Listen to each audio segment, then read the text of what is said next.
Welcome to the Fantasy Champions Fantasy Football Podcast.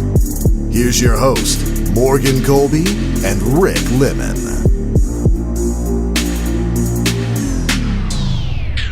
Welcome to the Fantasy Champions Fantasy Football Podcast, Week 10 edition, Part 1 of 3. I can't believe it's Week 10. Wow, it is Week 10, isn't it? It's Week 10, and that means that there is, if your playoffs start in Week 14, means you got Holy cow. 4 weeks left. 4 weeks left to prepare. So you got 4 weeks left to turn your season around. Yeah. 4 weeks left to turn your season around. There's a team in our league. It's 3 and maybe 4 and 5 now, I think. Which team is this? What player do they own? So I know who you're talking about. Jared Goff. Yeah. Okay. Him. Yeah. He's 4 and 5. What did you start at? 0 and 5. Something like that. Yeah, something ridiculous. It is Tuesday, November 5th. My name's Morgan Colby. I got Rick Lemon right across from me. What's up? Today we got a lot to get into. Waiver wire ads, streaming options, quick reactions. We're going to start with the news, but first, before we get into that, check out our website at thefantasychampions.com. We got content, materials, rankings, all kinds of good stuff on the website. Follow us on Twitter and Instagram at the FFChamps on Twitter, at the Fantasy Champions on Instagram. You can go to facebook.com/the Fantasy Champions to like us on Facebook. Subscribe wherever you listen. Be sure to click the bell on YouTube for notifications. Leave a review on any of the platforms that you listen to, or all of them. Just go one at a time on each platform and just leave a review. Yeah, just go for it. A very nice review. Be sure to share this podcast with your friends. Let's get to the news first. Josh Gordon was cut, finally, by the New England Patriots. Which, when that news originally broke that they planned on cutting him, kind of came out of left field a little bit. Yeah, a little bit. Not sure what the problem was. I was expecting a little more leakage over the weekend. We'll probably get it by the end of the year. By the end of the year, at least. But he was cut by the Patriots and then claimed by the Seattle Seahawks. What does this mean? So for me, the way I look at it is, I think Lockett's still going to be okay. Right. Overall, because he just has that connection with Wilson. Right. Metcalf, on the other hand, I'm not. Like, I know he had a big week this week. I think half PPR, he had like 20 points. I don't think Metcalf is no longer... Right. Like, he's going to kind of get taken away from that number 1 or number 2 receiver spot, and that's going to be Josh Gordon in that offense. Yeah, they said that if you're speaking in football terms, X being the slot, I believe, Y and Z is Metcalf and Josh Gordon, and X is Tyler Lockett. So Right, so Lockett's not going to get affected. He probably won't know, but Metcalf, I think, will. I'm curious to see how they utilize Josh Gordon. They're going to use him, but... Yeah, because they also, there's a report that they, before Josh Gordon, they were looking into and doing their due diligence into Antonio Brown. So it looks like they wanted that outside receiver, and I believe they've been targeting DK Metcalf a crap ton in the red zone. And I think they're like, okay, we need somebody who can actually catch the ball in the red zone. Well, Metcalf has been, but they need another option. Yeah, right. So I'm curious to see if, is he going to take Metcalf's job, or is Metcalf going to continue playing the way that he is? Is this an indictment on DK Metcalf? Because this is for sure not he's been doing good. Metcalf's been doing really good. I think they just want another guy. His problem is outside of running straight, he can't do anything. And a lot of people are like, "Oh, he can run some routes." I mean, but the stop and goes, it takes him but it's been working. It takes him. It has been working, but it takes him 5 minutes to actually stop on a curl route or something like that. He's not an effective route runner. He really doesn't do much of anything well besides being tall and athletic. But again, it's been working. Yeah, I think they just want, again, another option on the outside. Right. Because Metcalf's probably just going to go deep half the time. So having a guy like Josh Gordon on the other side probably would. I hope it works because I own him in a lot of leagues. According to NFL Network's Ian Rappaport, they're thinking about moving Cam Newton to injured reserve. It's on the table. I'm thinking that is because Kyle Allen is playing very well and they're winning football games. Yeah. So I would think Cam Newton not playing this. You know what? To be honest with you, it kind of sucks. But at the same time, if this is really your guy, you probably Is their should ceiling wait. higher with Cam Newton, though? That's a good question. Because I think it probably is. I don't even love Cam Newton. I think it is because Cam Newton is. I hate to say this now because this will be a soundbite later in the future for many people, but Cam Newton is a better quarterback than Kyle Allen. Kyle Allen's probably a better passer than Cam Newton, but just overall as a quarterback, Cam the Newton's last more 2 talented. years, Cam Newton. I agree with that. He's more talented. Yeah. I don't know if he's better at this point in his career just because he's been so bad lately, but I feel like he probably is. It's Cam Newton. I feel like Kyle Allen's been good. I feel like Newton has been bad only because he has just not I don't know. He just hasn't been healthy. Like last year, he was really good. He was having a career year up until week 12 when he got hurt. And then from there, it was just complete catastrophe. Like his shoulder fell apart. He had the whole offseason to figure out his shoulder, and then he got this foot injury. It's like for some reason, every time Cam gets afflicted with an injury, he just completely trashes his entire ability. Like it's like he can't, without his feet, he can't run, he can't make plays. So that makes him, and then without your shoulder as a quarterback, you can't really do anything. So it's like, I would just throw him on IR. You're not calling the season a loss. Kyle Allen is winning football games. You know what I mean? But you're basically saying, what do you really want to throw in Cam Newton, who lost 7 straight games with a quarterback for the Carolina Panthers? Like, I'm just not doing that. I guess if they keep winning, you keep going with Kyle Allen, but I don't know. They're going with him this week. Yeah. But, and if Newton can't play, like if he's not healthy, then of course it makes 100% sense. But according to NFL Network's Ian Rappaport, Gardner Minshew has a chance to retain the starting job upon Nick Foles' return. Even after this past week? In Week 11. Now, that was before. I saw this report. That was before the Sunday games. Right. So I wonder if this changed. The only reason why I threw it in there is because I wonder if this changes now that he had a terrible week this week. Yeah. Or do you just forgive it? Nick Foles is coming back Week 11, right? Yeah. So this is the biggest week of Minshew's career then. Yeah, because I think the Jags are on a bye week this week. Oh, are they? Yes. So the other thing that you have to consider is that they were in London. So there's a good chance. If you watch, one of those picks was a really bad throw. He wasn't I watched that game. He wasn't bad. He wasn't terrible. In the first 3 quarters, he was actually kind of decent. Mm-hmm. He just, I don't know. It's so tough. I'd probably go back to Foles though. Yeah, I honestly, as a Leonard Fournette owner, I kind of want them to go back to Nick Foles because Minshew, as good as he has been at certain moments, he's a roller coaster ride. Yeah. And certain week, like with Nick Foles looked really good too. People forget the first drive. But the reason why I drafted Leonard Fournette in our league in the 3rd round is because I was like, okay, Nick Foles can get this team in the red zone. And then when he got hurt, it was like, great. Yeah. Now Leonard Fournette's not going to score, and he hasn't all year. I think he has 2 touchdowns or 1 touchdown, and he's still top 6. That's asinine to me. Really good. That's crazy. But he's just not getting it into the end zone, and I'm waiting for that moment to happen. But with Nick Foles, it might. Yeah. So I'm interested in seeing where this situation goes. Does it hurt the kid's confidence to go to Nick Foles, or you're paying Nick Foles a lot of money just to be like, okay, we're not going to go with Minshew. No, it doesn't. I don't think it hurts. Wait, whose confidence does it hurt? Minshew. No, I don't think it would. Okay. Because he was like the guy. Right. And I think he's gained a lot of confidence over the last few weeks that if they do sit him, he's already established himself as a quarterback in this league. Yeah, I honestly, if I was just speaking in football terms, like Nick Foles is like the perfect game manager.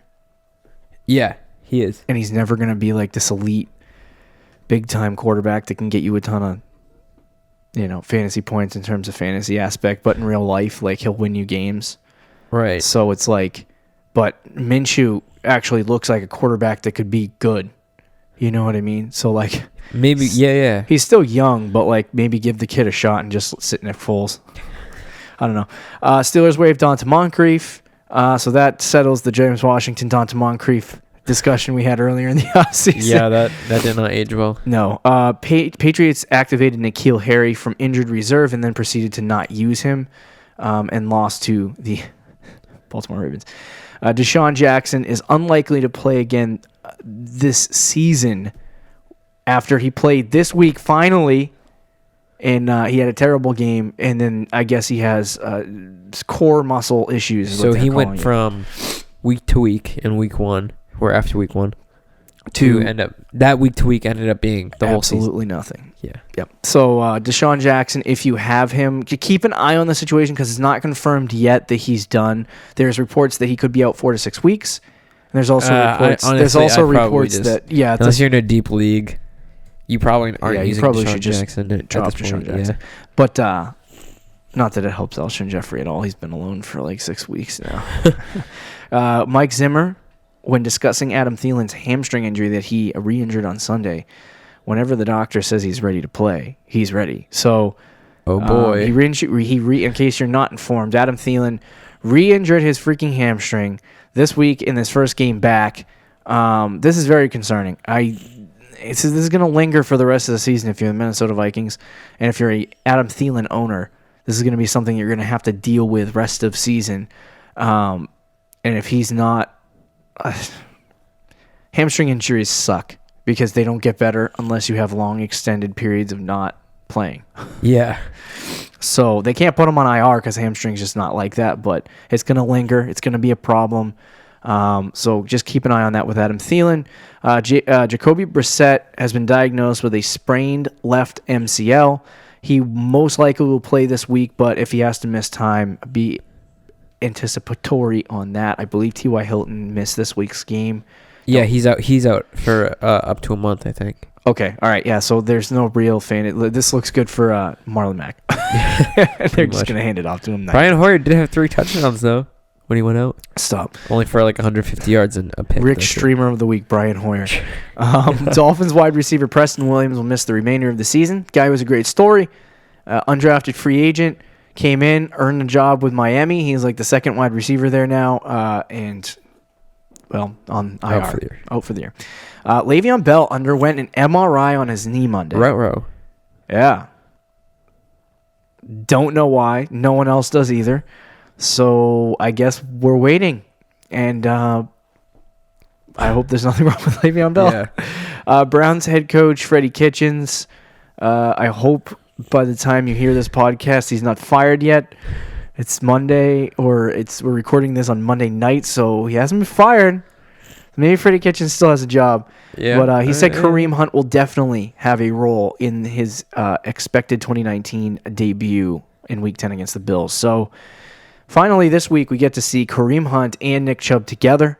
The rumors floating around are exactly what I've been saying for months, is that Kareem Hunt is going to play the, quote, Dontrell Hillard role, and he's going to be a pass-catching running back with some opportunities on the ground. Which is kind of what you'd expect. Yeah. So, but I think the upside of what Kareem Hunt is, if, what's his name, Nick Chubb gets hurt in some capacity, God forbid, Kareem Hunt would become the running back that he was. So, I mean, you would hope. Right. That offense is just atrocious, but we'll see what happens. That's all the news we got, unless you have anything that I didn't get to. No, I think that's it. All right, let's get to some quick reactions before we get into waiver wire streamers and conclude the pod, people. So I wanted to start off with something. Okay. So Melvin Gordon finally had a good game. He decided to show up, yeah. Yeah, he decided to show up to the game and play well. I was convinced that the reason why he completely sucked is because he changed his number to 25. What was it before? 28. Oh, really? Me finding a picture today of him wearing number 25 was extremely difficult. But Melvin Gordon finally had a good game. Is he back? You know I own him. Just forget about your ownership. give an honest, speculative answer. So I've watched every game this season, and I'm not going to definitively say he's back. But what I will say is this game in particular, he looked the best. And when he ran the ball... Breaking news.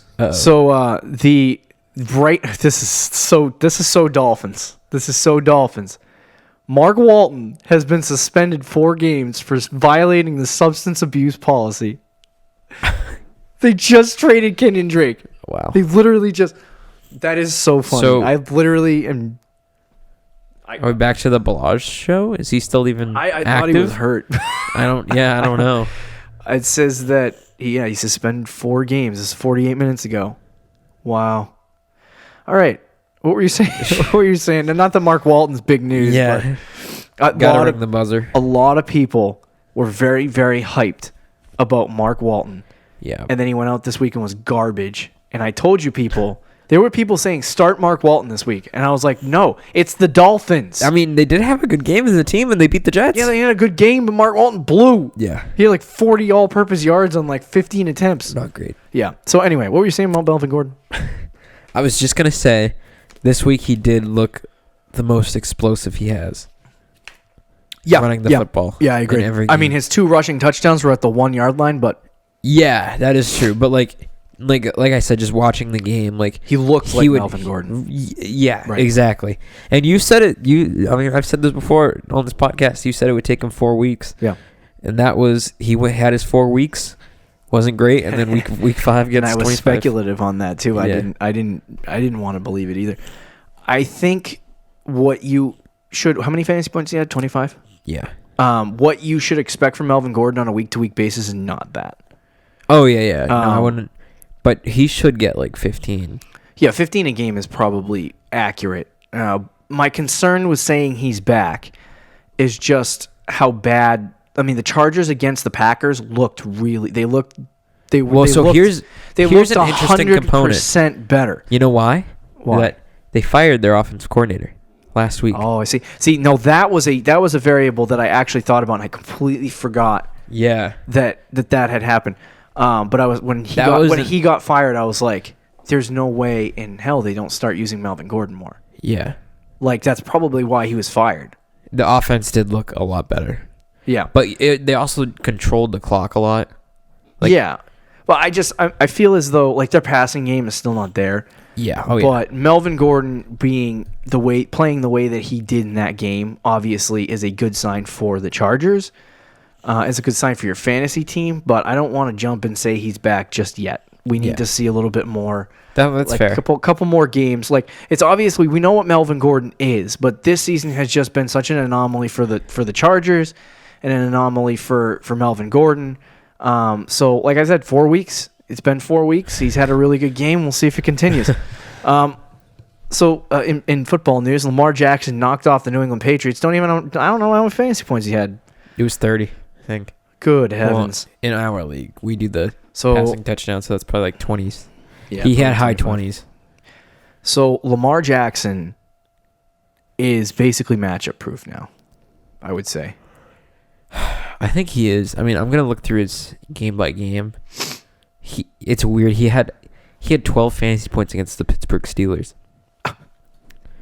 Which is so weird. Every other game this year he's been good. What week was that? Week 5. Okay, so after week 5, he started running significantly more. Oh yeah, that's true. Since that game, the next 2 games after that bad game, he had 152 rushing yards and then 116. That's insane. So if that keeps happening, Lamar Jackson is going to have like 25 to 30 every single week. I say only, but he only had 61 rushing yards against the Pats. My thing is that can't continue. He's very athletic and he does great things, but at some point, something's going to give.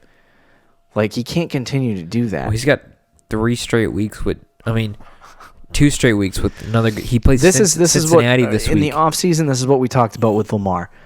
That he didn't need to throw a lot in order to have very good fantasy weeks because of the rushing. Yeah. It's like he was on pace for 4,000. Something ridiculous. 2,000 yards. Yeah. And I was like, that's not going to happen, obviously. But if the kid rushes for 1,000+ yards this year, like the year Mike Vick did, there's no way he doesn't finish in the top 3. Right. And he's already, He's number third, one I right think. now? Third? Yeah. So I will see. I mean, beating the Patriots is a huge situation. Now, the Patriots looked lethargic, but I do think what Lamar did in that game, that was a statement to all fantasy owners that this guy needs to be in your starting lineup no matter who he plays. So Yeah. that's what I noticed for Lamar. Devin Singletary finally had a monster week. They gave him the ball more than 7 times, and he produced finally. He's one of probably the most efficient running backs in this rookie class that I've seen. Miles Sanders has shown bursts of Miles efficiency. Sanders does look pretty good. He looks good, but behind what Singletary is doing behind the Bills' offensive line, it's impressive. it's impressive. I mean, even what I think the thing with Singletary too is his ability in the passing game. Like when he gets a screen pass, like he has like Kareem Hunt ability, where he just he goes off on a screen. Right. And his ability to run after the catch too, which I mean, a lot of the good running backs in the league are good at that. Yeah. So that's what I really liked about Singletary. It was an easy matchup though, but again, next 2 weeks, Browns and Dolphins. So the interesting thing about Devin Singletary, and this is, I was gonna say, for myself, I was trying to see, do I want to buy this guy, and try to get him on my team, at least buy low, because I do believe in the talent. yeah. But I was sitting there going, if he breaks out, how many weeks in a row does he have to play well before I say, okay, I'm going to trust him as a starting guy, right? Yeah. And then I was like, finally, when I get to the point where I trust him, it's probably going to be like week 14, 15, and his playoff schedule is so not good. It's not because it's Pittsburgh. He plays Pittsburgh in week 15, which I know they rank pretty good against the running backs this year, but I honestly wouldn't be too concerned about the Steelers. Yeah. The Ravens at home would be week 14. That could be tough. But again, at home, it's possible he could have a good game. The one that I think you could not start him is week 16 because he's playing the Pats in New England. Yeah, so, I mean, to me, it's Baltimore is a tough opponent and New England's a tough opponent, week 14 and 16, and then you might be able to get away with him against Pittsburgh. But at the just to me, that's not an easy playoff schedule. Yeah, no, it's not. Especially, so it's but his next few weeks, this little up. So if you have Singletary, I think I would probably ride him. Till the deadline. I will say, I would say ride him for his last couple good games, and then snipe the team. But 2020 Devin Singletary is looking really good. Oh yeah, dude. I don't know if we talked about this last week. I think we did a little bit. Yeah, but I would probably a fifth or sixth round. Yeah, but I mean, I really do like Devin Singletary. He does show. If Frank Gore was not there, he shows signs of Kareem Hunt. Yeah, he does. He looks like a little bit like Kareem Hunt in that sense. But we have to see what happens with Singletary as the season goes along. At the end of that game, Frank Gore ran over to Adrian Peterson and grabbed him and said, "Talk to Devin. Come on, dude. Talk to Devin." I'm like, okay, relax, Frank. He's like, but if the Bills keep going with Devin Singletary is too efficient as a running back. Yeah. So far this year to not produce great fantasy numbers. So we'll see what happens. I'm their offense is just not. The only reason why they're 6-2 right now is because of I the don't know defense, if I even trust Singletary even these next few weeks just because I don't trust the Bills. Yeah. And I don't trust how they use Frank Gore. Yep. I agree. Was there anything else you noted from the week? There was a few Tyler Lockett went off this week. Yeah. He you know how many targets he had? 13. 18. Eagle 13 catches, right? Yeah. And Russell Wilson, that whole offense, Russell Wilson had 45 points. Yeah. In our league, I don't know. It was probably close to 40 in most other leagues, but that's still... It's freaking nuts. Wilson, that's his second 40-point week. Yeah. This year. You take those 2 weeks away, though, and he's definitely not a top 3 quarterback. He's still... he's had 2 30-point he's still weeks, very good. But that Seattle Seahawks offense has been very good, but they're either, really good or not. Yeah. Oh, and then Jimmy G finally showed up this year. Me waiting all year for him. Yeah, did you see? I can't stand Twitter sometimes. So there was a video of him where he was talking to Aaron Andrews after the game. Oh, I did see this, yeah. And she's like, well, how do you feel about being 8 now? And he was like, oh, it feels good, baby. Okay, Jimmy. She's married. Slow your roll. Isn't he dating the porn star still? I thought, yeah, probably. But I just thought it was funny when he turned around and he gave her like the second glance wave. Like freaking loser. So That's does how it feels that to be an undefeated quarterback. So then people were like on, and I'm not we're a fantasy football podcast, so we're not gonna get political on this, but I'm like sitting here watching this, and people were like, "Oh, that was so disrespectful to women." I was like, he said, like, I'm pretty sure he was sitting there and he was like, "Oh, right, no, baby," but he was like not trying to say it, that way to Aaron. Or he like it was either that, or I think he like has a relationship with her, not like relationship, but like a friendship type thing, and he knows her. Like that, because it kind of felt like it just came out, or that. Yeah, that seems the most likely. Yeah, too. but it came out like that. Ain't no baby. And then Aaron Andrews was like, "Oh, is he saying that towards me?" And then he realized, and he was like, "Oh crap, what did I just do?" Yeah. So I think that was more likely. And then I saw it was getting crazy. People were retweeting it and were saying like, "If Cam Newton did this, the media would be blowing up." And I'm like, "What? What are you talking about?" I'm like, this is literally, this is so ridiculous. I literally, I couldn't do it. I commented on some of them. I was like, guys, you are literally race baiting right now. Stop. This is ridiculous. Who cares if he said that or not? Like, what difference does it make? It's like you literally retweeted it. It's the epitome of Twitter. It's retweeting something to get a reaction. I mean, yeah, that is Twitter. That's exactly. I'm like, they literally wanted this react. It was bizarre. So I just wanted to mention that. But anyway, my final point about this week before we get into waiver wire ads is that fantasy football is very weird. It is this year in particular, because in the years past, I have been able to build a super team without any worry in the world about losing fantasy weeks because my team is so freaking good.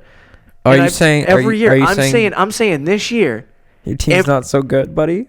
No, I have top 5 players at every single position, yet I keep freaking losing because these random butt players keep going off. This is the weirdest fantasy football season I've experienced in my entire life. So many, like last year, there were 3 wide receivers that were good every single week in fantasy. Every single week. Nook, Devante Adams, and Julio Jones to some extent, right? Yeah. This year, all of the top wide receivers, if you look at their statistics, not one of them, take out Michael Thomas and put him in a box, not one of them have had consistent weeks. Like DeAndre Hopkins has had very bad weeks. Devante Adams, very bad weeks, right? Mm-hmm. And I'm like, well, I'm looking at this. The top running backs, it's the same situation. Leonard Fournette is a top 6 back, but he scored over 20 points once. Yeah. It's just very, very weird this year. Like, you can't trust anybody in fantasy football. It's going to be one of those weird years. And I've been waiting for it. I haven't said anything because I've been waiting for it to stable out. Like Aaron Jones is a perfect example of this. Top 4 running back. He's had 4, 23, 14, 14, 45, 6, 36, 38, 3. But he's still a top 4 back. Right. But he's had 3 weeks where he's had under 10 points. It's just, it's insane. It's usually like a top 5 running back will consistently get like 10 a week. Nothing makes sense anymore. Like, I honestly, last year you could find consistent players, and it's like the only thing consistent about anything this year has been probably, I'm going to say Zeke and Christian McCaffrey. Yeah. Those two are the only ones that have shown any level of consistency. And I'm just waiting for that consistent play. Dalvin Cook has been consistent, yeah. Like, he came out of nowhere. But, like, just more specifically at the wide receiver position, even at quarterback. I've been sitting here trying to, like, in our league, I've been looking around. I'm like, okay, Dak's got a crap schedule into season. Don't really want him. I'm like, I want to see if I can trade for a quarter. I'm looking around, and I'm like, there's no one. There's no one that's been, like, I was, like, thinking about Russell Wilson, and then I looked at his games, and I'm like, well, those 2 40-point games, what really is Russell Wilson this year? It's just weird. It's a weird fantasy year. I don't trust anyone. I don't. It's like the week I go sitting in your corner, not trusting anyone. I know. I go into the week and I'm like, oh, well, this will be an easy win. This team has absolutely no players, and then you lose. If you're in a good situation, like me and you, I think in our league are in pretty decent situations. Yeah, I would just trust the talent. That's what I've been waiting for. I've been waiting for things to balance out. As long as you make the playoffs and you trust the talent in those playoff Yeah, because week 14, 15, and 16, those players usually stand out. Right. So, build the team and stick with it. It's been so weird. Like, a lot of stuff that I've been predicting about certain things has been right. Like, David Montgomery this week, right? Yeah. Like, I was talking about him. He had his first big game, and then I didn't think he was going to have a good game this week. We'll talk about a little more about him tomorrow. But he had a good game this week, and now he's got probably the easiest schedule for running backs in the second half of the year. Is this the beginning of the David Montgomery breakout that we all wanted early in the season, but it took freaking Matt Nagy 7 weeks to figure it out? That's what I've been, kind of trying to figure out. But there's a lot of predictions that we made that were right. But then there's just like the guys that were at the top have just not been the guys that were at the top. Yeah. Like DeAndre Hopkins is figuring it out slowly but surely. He's getting there. But he's just not. He hasn't, like, this week without the touchdown at the end of the game, the cheap touchdown that they scored. He would have had like 8 points. Yeah. So anyway, I just wanted to note that fantasy football has been extremely weird this year. Let's talk about some waiver wire ads for this week, and then we'll talk about some streamers. So we'll go relatively fast, and we'll start at the running back position. I want to note this guy more in particular because of the news point that we got to. Actually, I don't think I put it in the news. You did not put it in the news. I did not put it in the news. I should have brought that up because I was thinking about that. Ronal Jones is now, according to Bruce Arians, the starting running back, and he's going to, quote, get more work because he's earned it. He's earned it. Wow, Bruce, it took you 8 weeks to figure that out. That he's a better running back than Peyton Barber, and he hasn't even been that much better. He's averaging 4.1 yards a carry. Yeah. But he's still so much better than Peyton Barber. It's unbelievable. Ronal Jones is owned. He's more talented, yeah. But Ronal Jones is owned in 38.9% of leagues. So if Bruce Arians is not yanking our balls on Ronal Jones, he's out there. He had 15 fantasy points this week. He's very talented. Yeah. If they utilize him 60 to 75% of the time, I think Ronal Jones is probably going to be a second half of the season guy that you could probably rotate in and out of your flex. It just depends on if they stick with the strategy of using him. Right. And do you know what his schedule looks like? It's mediocre. Off the top of your head, mediocre. Yeah, right when I drop him, this news drops. Oh, he's not on your team anymore? No, I dropped him. I dropped him for Mike Williams. Freak me. I needed some wide receivers. I had 7 running backs. Let's see. Ronal Jones. Number 1 waiver wire ad of the year. Yeah, it's not great, but it's not awful. No, I looked at it and I was like, it's mediocre. The playoff schedule is what Saints, I was looking for. Falcons, Jaguars, Colts. Playoff schedule is not terrible. It's Lions, who are actually the 32nd ranked team in the league against running backs. What week? 15. Okay. 14 is Colts, which is 9th, so that's not great. But then 16 is Houston, who has not had a great defense this year. Owned in only 38% of leagues because of the up and downness of his play. He is, to me, the number 1 running back waiver wire ad this week. Oh, by far. Yeah, just because the talent, the opportunity, he's a first-round pick last year. Like, I don't know why this guy's not owned. Like, I dropped him because I didn't have any wide receivers, so I have an excuse. But, like, why is he not owned by more people? Like, go check your waiver wire now. Like, rush to the waiver wire. Like, I'm probably going to put $20 to $25 on this guy if you have money left. Yeah, at this point. But I'll put 20 to 25 down on him. Just, like, he's that good. And if you have a conservative league that only likes to put $15 in, you're going to get him. Yeah. So do what it takes to get Ronal Jones, because if you are desperate at running back, you're going to need him rest of the season. Yeah, for sure. You got a guy? I think number 2 on this list is interesting. It's Derrius Guice. Well, because he's owned in 32% of leagues. Yeah. And if you don't have an IR spot, he's probably available in your league. Yeah. I think does he come back this week or is it next week? I believe it's week 10. Yeah, I think he comes back this week. So it would be this week. Yeah. If not, it's week 11. But to me, get ahead of the 8 ball. Yeah. If he does come back this week, I think he is also a good pickup. Not as good as Ronal Jones, but he is a good pickup. Right. I think Adrian Peterson, who has been very good, I think there's a chance that he's either going to go to the bench when Guice comes back and they're going to run it with Guice. Oh, 100%. Or, I mean, I hate to wish injury upon anyone, but I feel like an injury might be coming for Adrian Peterson. He has been fighting an ankle injury. Yeah. So this week they're on a bye, so he should come back week 11. Right. And here is Derrius Guice's schedule rest of the season. Jets, 20th against the run. The Lions, worst run defense in the league.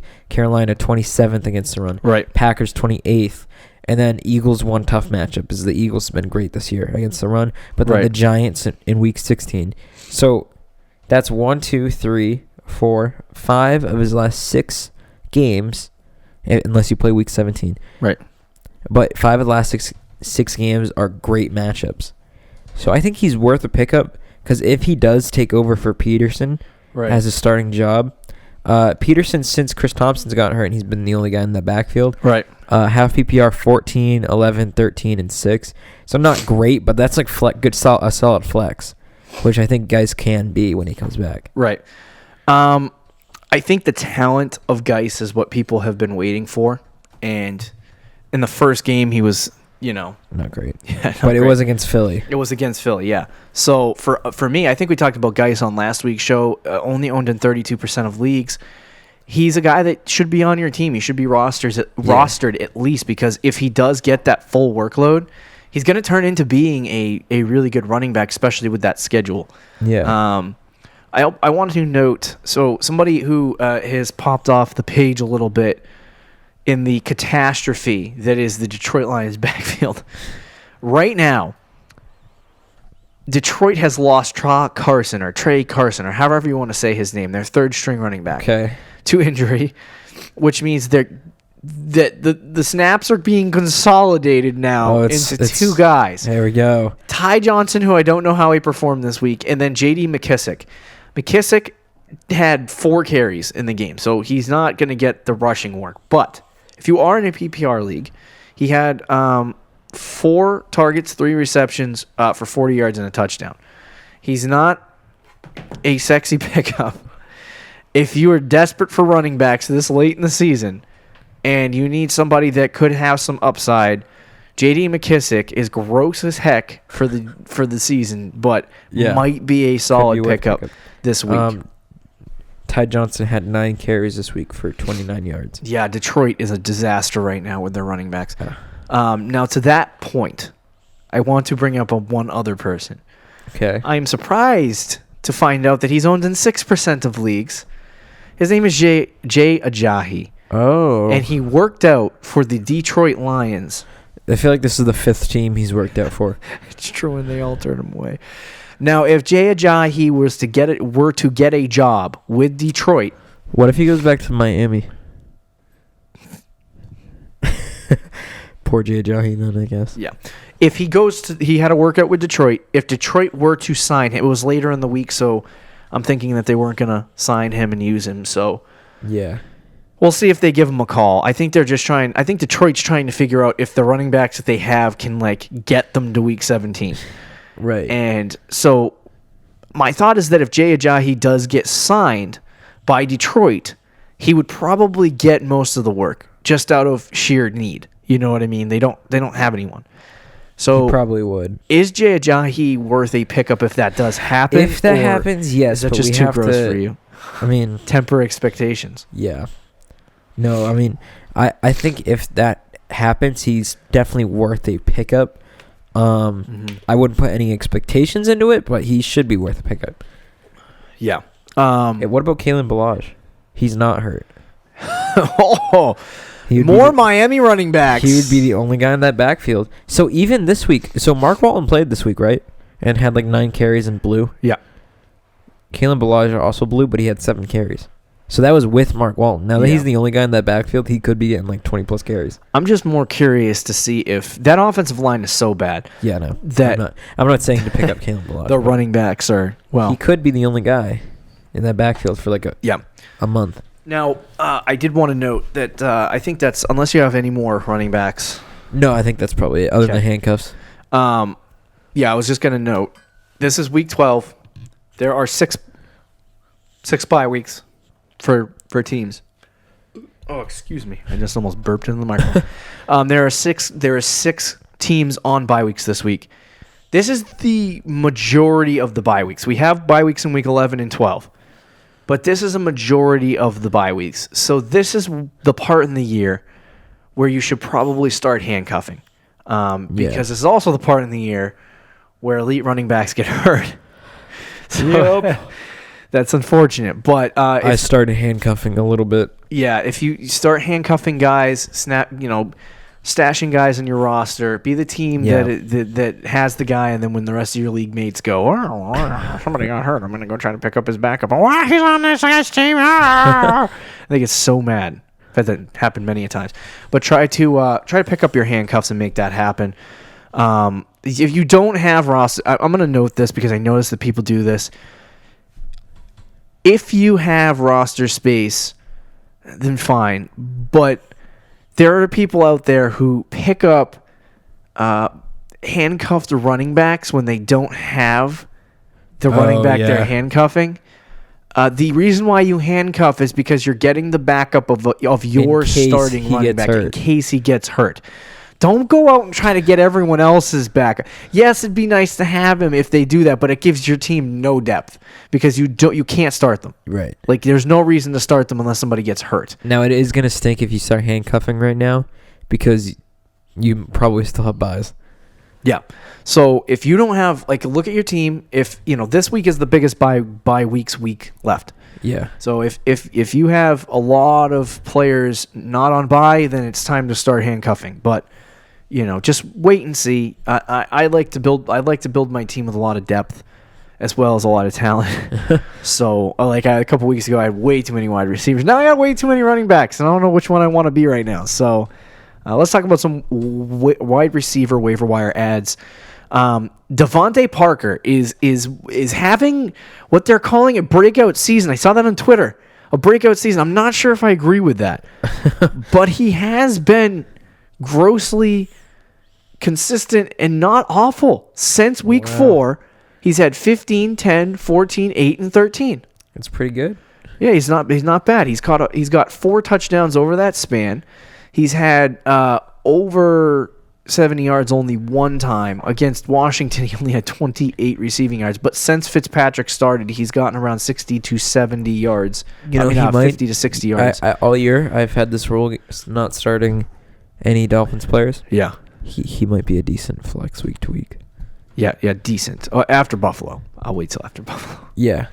But he's not a bad pickup. He's only owned in 28% of leagues. I would go out and pick him up now. I wouldn't waste all my waiver budget on him. But I think he's a relatively decent player. Because the last 2 weeks with Ryan Fitzpatrick, their offense has not looked completely inept. Yeah. So if they keep running with Ryan Fitzpatrick and running that offense with Ryan Fitzpatrick, I think there's going to be good fantasy options inside the Miami offense. But it's very tempered in terms of what you can expect from a guy. Like if Devante Parker, you start him and he doesn't catch a touchdown, expect to get 4 points. Yeah. Oh yeah. Because you're going to get burned. So you have to understand the upside right now.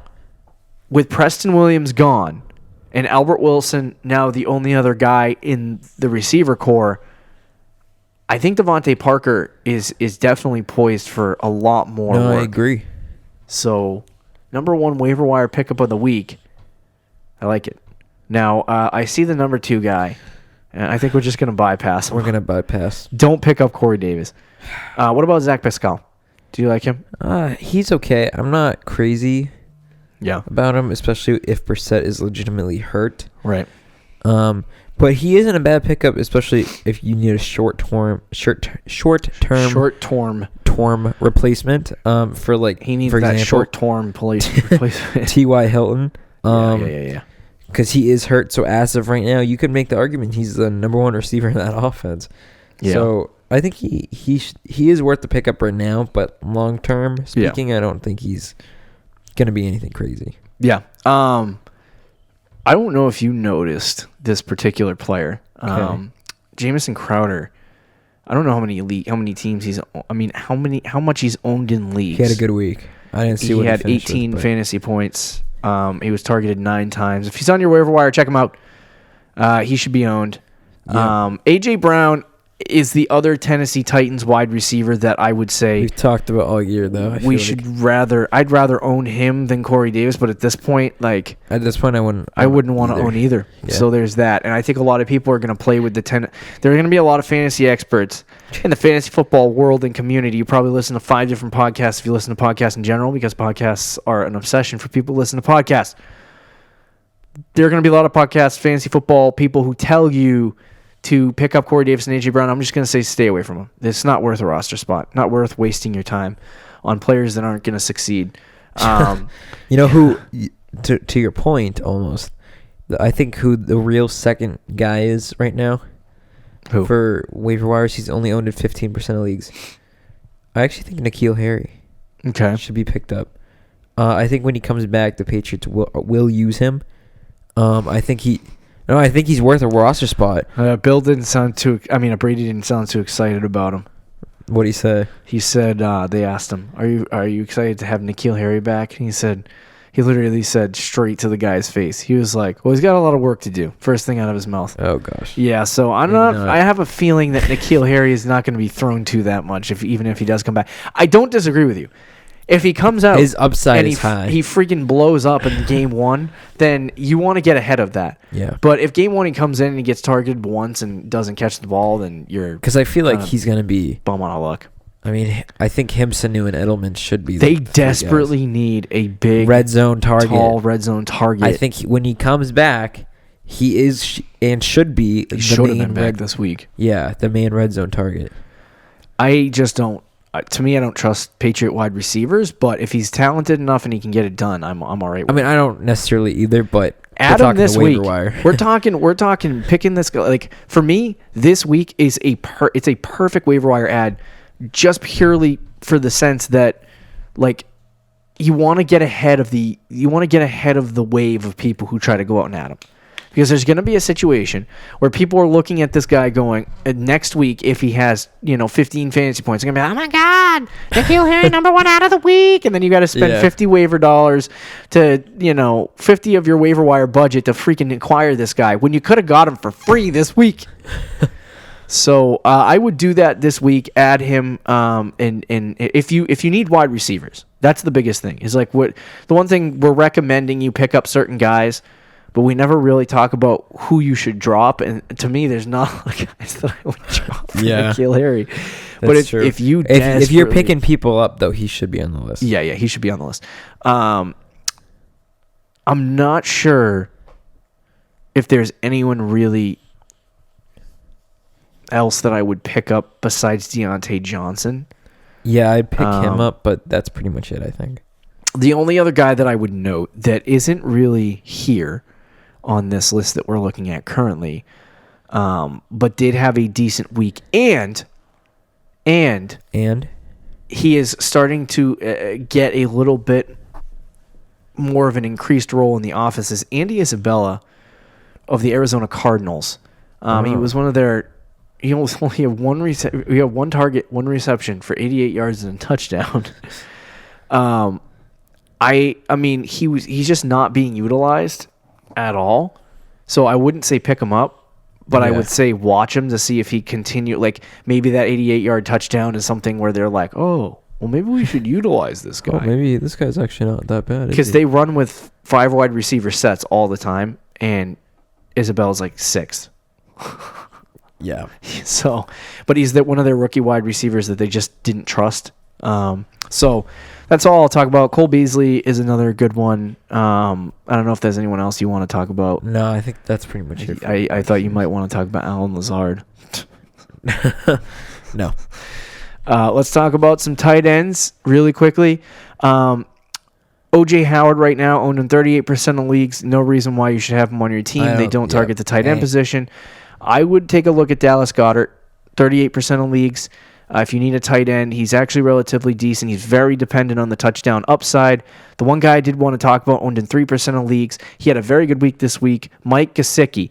if Ryan Fitzpatrick, and I talked about Mike Gesicki in the offseason, if Ryan Fitzpatrick throws the ball, or if Ryan Fitzpatrick continues to be the starter, he's going to throw the ball to the tight end position, which is Mike Gesicki right now. I talked about him in the offseason. He's a big, lunky, tall guy. I actually think he'll probably break out next year as opposed to this year. If they start implementing a more Patriot-like offense, this is a very talented, tall, big, Gronk-like white tight end. So, he had 6 targets, 6 receptions, 95 yards. If Ryan Fitzpatrick is still the quarterback, he loves throwing it to the tight end position. So I think Gesicki would be a great add for tight ends, especially with the target share. But it is concerning. Oh, yeah. The last 2 weeks, he had 3 targets last week and then 6 targets this week. Yeah, it's not. He's a Dolphins player. Yeah, he's a Dolphin. But Indianapolis has given up the 26th most fantasy points to the tight end position this year. Oh, interesting. So Gesicki against Indy might be a good play. We'll see. But only owned in 3% of leagues. Is there anyone that you're looking at in particular? I know... I think not really, to be honest with you. But what about your guy Noah Fant, bro? Yeah, he had 4 receptions. 3 receptions for 115 yards and a touchdown. Very gross. Yeah, it was really one. I think he turned a slant route into a 60-yard touchdown. That was the play where the Browns couldn't tackle. So many tight ends next year that I could talk about for months. That's kind of a weird thing, bro. We're gonna do that for 6 months in the off season. I'll just every Thursday show is gonna be specifically about tight ends. Oh boy. No, but I would say Noah Fant is not worth a pickup. No, sorry. It's cute that he had 19 fantasy points. But, yeah, no, I agree. And then, hey, what is discussing the tight ends without talking about Chris Herndon? Chris Herndon, baby, we gotta mention him. Pick up Chris Herndon. Maybe he'll start someday. He might play this year. He might play this year at some point. I mentioned him as a joke. If he's out there and you need a tight end, then yeah, probably. But at this point, he just isn't playing football. Yeah. And then if Adam Thielen misses a lot of time, Kyle Rudolph is the heir apparent of Adam Thielen's targets. So, although in the Thursday night game that Thielen missed, Rudolph only had 3 targets. Oh, he did? Yeah. Okay, never mind. But in that first game that he missed, he had 8 targets? Yeah. So, we'll see. You also probably saw guys like Nick Boyle play well. No. Yeah, no. Stay away. No thanks. Ryan Griffin for the Jets continues to play well. That's going to be taken over when Herndon comes back.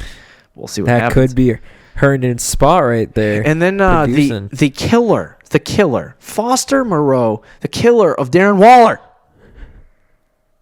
They keep throwing touchdowns to this clown shoe when they should be throwing touchdowns to the walrus. It's pissing me off. I literally get so grossed out by that. All right, let's talk about some QB streamers and then close the show because we're a little over.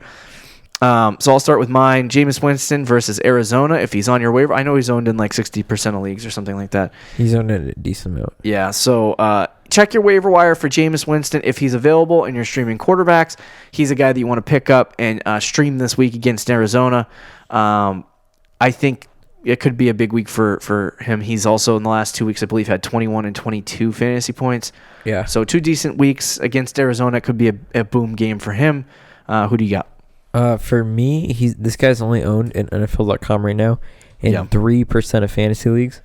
So he's out there in your league. You're streaming quarterbacks. It's Ryan Tannehill to me.